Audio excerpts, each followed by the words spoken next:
Isang mapagpalang araw sa ating lahat. Kamusta na po kayo? Samahan ninyo po ko ngayon muli sa ating Faith On at pagnilayan natin tungkulin higit sa sarili.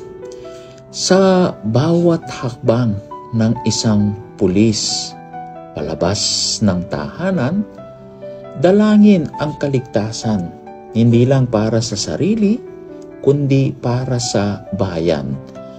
Ang tungkulin ay hindi lamang trabaho.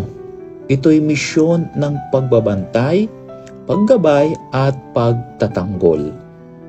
Gaya ng mabuting pastol, ang tunay na alagad ng batas ay handang ilagay ang sarili sa panganib upang pangalagaan ang kanyang kawan.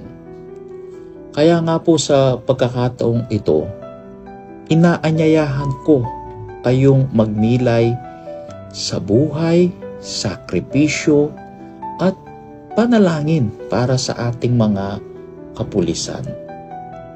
Sa ngalan ng Ama, at ng Anak, at ng Espiritu Santo. Amen. Panginoon, Ikaw ang aming mabuting pastol.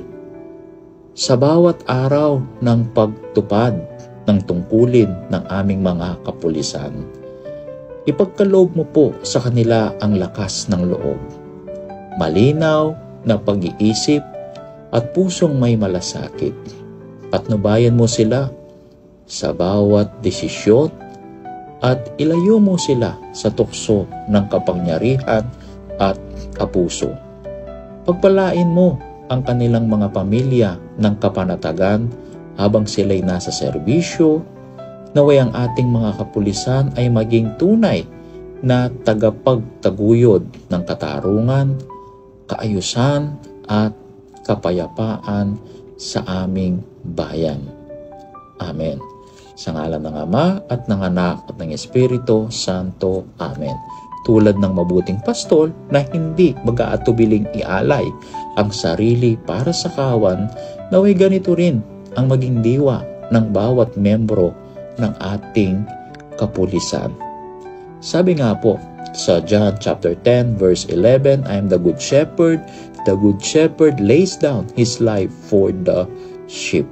At sa panghuli, sa ika-127 anibersaryo ng kalayaan ng Pilipinas, ipagdiwang natin hindi lamang ang kasarilan, kundi ang katapangan at sakripisyo ng mga lingkod bayan, gaya po ng ating mga kapulisan.